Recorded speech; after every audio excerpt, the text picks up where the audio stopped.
Hello and welcome to my 2024 book recap.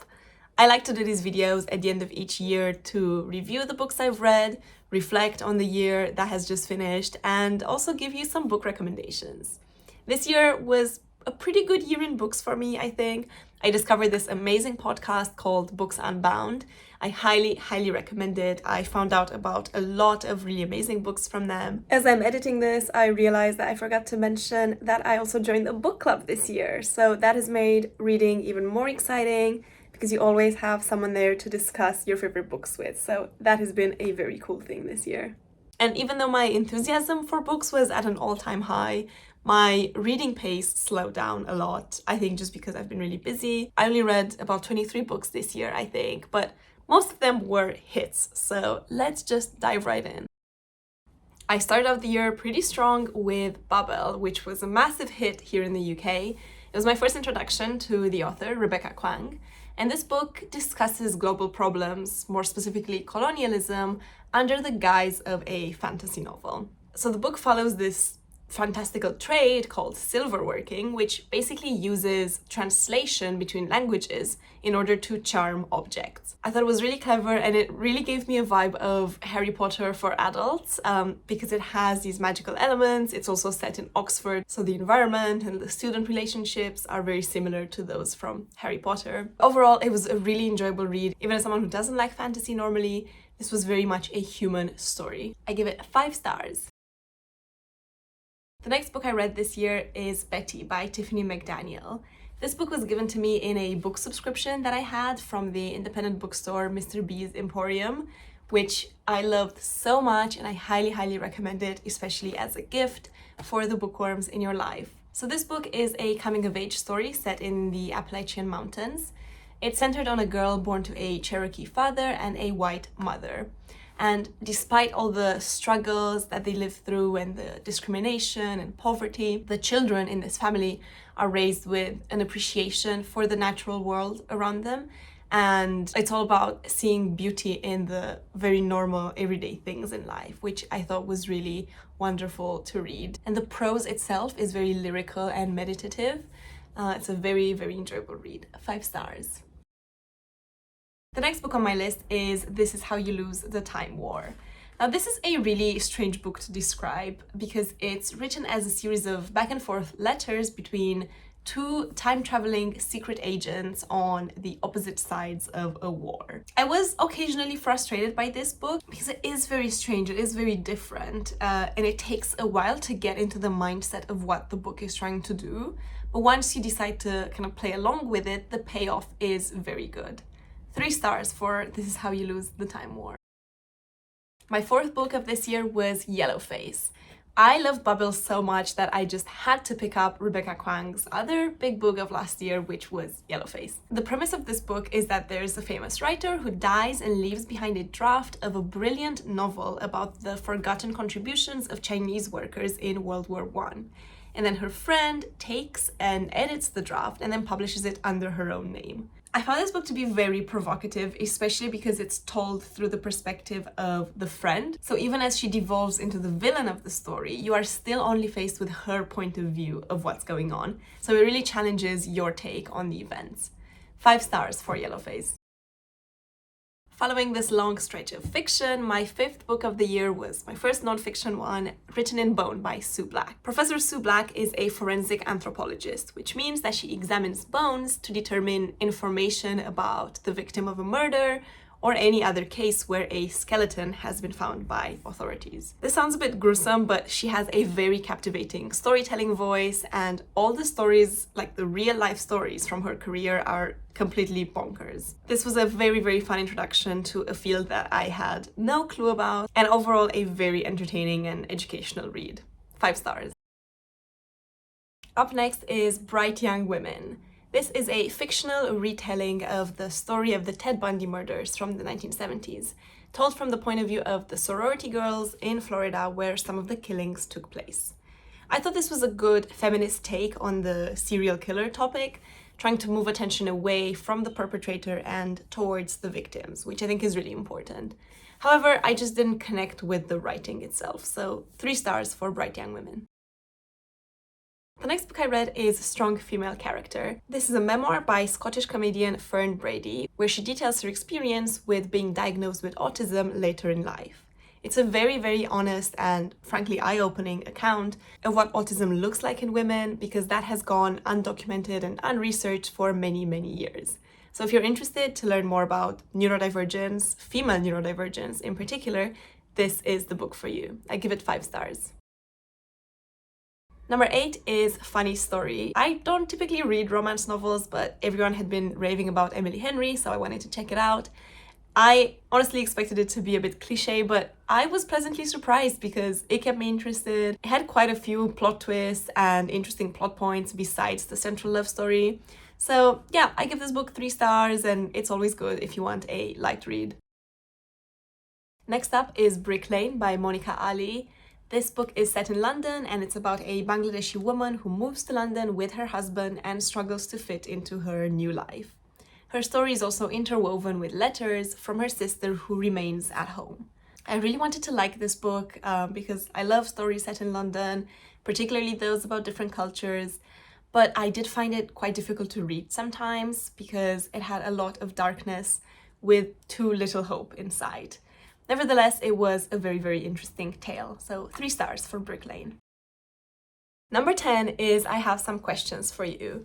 Her previous book, The Great Believers, is one of my favorite contemporary novels, so I was understandably very, very excited for this. This one is actually a murder mystery set in a New Hampshire boarding school, and the world building was exceptional. It felt very, very vibrant and lively. However, as far as the mystery goes, it didn't spark the kind of suspense you want from a crime novel, and to be honest, it felt a little bit disjointed and confusing at times. Still, I give this 4 stars. Next up, The Women by Kristen Hanna, which might actually be my favorite book of this year. This is a historical fiction novel centered on a female nurse who served in the Vietnam War. It's the perfect blend of war novel, love story, even coming of age somehow. It taught me a lot about the Vietnam War that I didn't know before, and it didn't feel condescending at all. It was very easy to understand, and it had a really great personal and human touch. 5 stars, I highly, highly recommend this book. My next read was What You Are Looking For Is in the Library. This was a very sweet anthology of, I think, 6 interconnected stories, all centered on this magical librarian who has the power of recommending the perfect book to anyone who walks in. It was quite heartwarming. It captured very, very simple, everyday life stories, but it felt a little bit formulaic at times because it has the exact same structure across all the stories. So I give this 3 stars. Up next is Doppelganger, A Trip into the Mirror World. This is a non-fiction, half memoir, half journalistic investigation, and it won the inaugural Women's Prize for non-fiction. Naomi Klein, the author of this book, is a social activist who often gets mistaken for Naomi Wolf, a writer with very, very different political views to Klein. So the author uses this narrative to explore how the modern world, and particularly the Western modern world, is so divided in ideology that the two sides almost start to feel like reflections of one another, and they define themselves in opposition of each other. I learned a lot from this book, but some topics were quite hard to digest with no prior knowledge, so that's why I give Doppelganger 4 stars. My next read was Utopia Avenue by David Mitchell. This is a fiction book set in London in the 60s and 70s, and it follows a psychedelic rock band. It reminded me a lot of Daisy Jones and the Six by Taylor Jenkins Reid, in that it was both very escapist and it had very believable world building. So anyone who is into that specific period of rock music will really, really enjoy this book. I give it 5 stars. Up next is Shy Creatures by Claire Chambers, who is one of my favorite contemporary literary fiction authors. I got a signed copy of this book, which was such a magical moment for me, and I'm really, really happy about it. This book chronicles the very strange encounter between an art therapist at a psychiatric hospital and the mysterious man who comes to the hospital after having been locked up in his house for decades. As you might expect, this book is full of mystery and surprises and plot twists, and overall it's a very, very enjoyable read. I give it 5 stars. Number 16 is Blue Sisters. This is the new novel from the author of Cleopatra and Frankenstein, and it follows the story of three sisters 1 year after the death of their fourth sibling. It's a sober account of people's different responses to grief and to addiction. It's primarily set in London and New York, and the writer's appreciation for these places is very, very apparent. While it was a very good read, I felt like it didn't deliver everything that it said on the blurb, so that's why I give Blue Sisters 4 stars. Next is probably the most memorable book I have read all year, and that's I Who Have Never Known Men. This was originally published in French in the 90s, but it has gained a lot of attention lately with everything going on in the world, particularly as regards womanhood. This is a humanist sci-fi book about 40 women who are prisoners in an isolated underground bunker.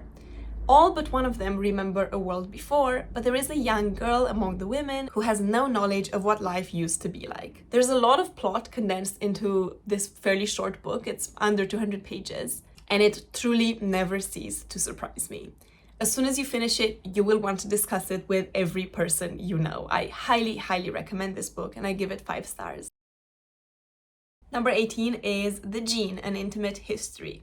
And as the name suggests, this is the entire scientific history of genetics, spanning almost 2 centuries. While this book is a little bit technical at times, the focus of it isn't so much on the science, so much as the human story of those who accomplished these amazing scientific discoveries, but also those who weaponized them. It is extremely fascinating and very, very educational, but it can be a bit of a struggle to get through. It pretty much took me the entire year to read this book, only reading a few pages each day, purely because of the sheer density of information.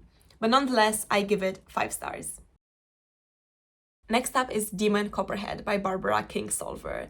This is last year's winner of the Women's Prize for Fiction, and it's inspired by David Copperfield. Same as Betty, it's actually a coming-of-age story set in Appalachia, which is a very weird coincidence. But it's centered on this main character and the very diverse cast of teenagers and other members of the community, showing their daily struggles in the era of the opioid crisis. This book is written in a very colloquial tone, which I found a little disorienting in the beginning, but actually in the end it perfectly fits the ideas that the book is trying to put across. It's very, very touching, very well written, and I give it 5 stars. At number 20, we have A Psalm for the Wild Built by Becky Chambers.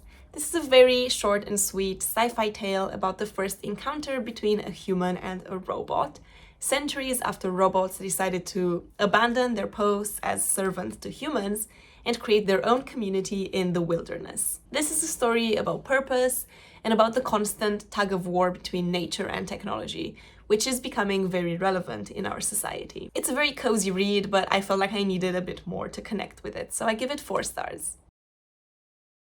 Up next is The Examiner, the new crime novel by Janice Hallett, who is known for her unique storytelling style where she uses unconventional media, like emails, text messages, and in this case, university assignments. As usual with her writing, it's very, very easy to read this book. It really keeps your eyes glued to the page. But my issue is that she is so good at building up the suspense that I can't help but make up crazy scenarios in my head about what the ending will be. And when that's inevitably different to what I pictured, I am left a little disappointed at the end. So I give The Examiner 4 stars. My second to last book of this year is Evenings and Weekends. This is McKenna's debut novel, and it's set over the hottest weekend in London in June of 2019. It follows the intermingling stories of 4 young Londoners. And I really think that this book is a love letter to this city. It captures the soul of primarily the East London scene and also the emotional roller coasters of these young adults who, despite barely affording to live in this city, they manage to live their life to the fullest purely because they want to experience everything that London has to offer. So I think it was just a very, very relatable read. So I give it 5 stars. Drumroll please, the final book that I read this year is Orbital by Samantha Harvey, which is the winner of this year's Booker Prize.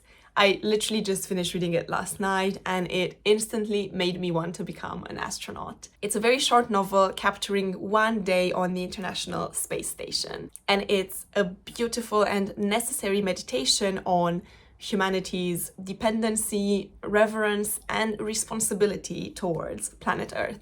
I think everybody should read this book. I give it 5 stars. And that concludes my 2024 book recap. I really hope you enjoyed this video. Thanks for sticking out until the end. I hope you found some books that maybe piqued your interest. And comment down below and tell me your favorite book of this year, or what book you want to read from the ones that I've listed. Don't forget to like, comment, and subscribe to the channel. Bye!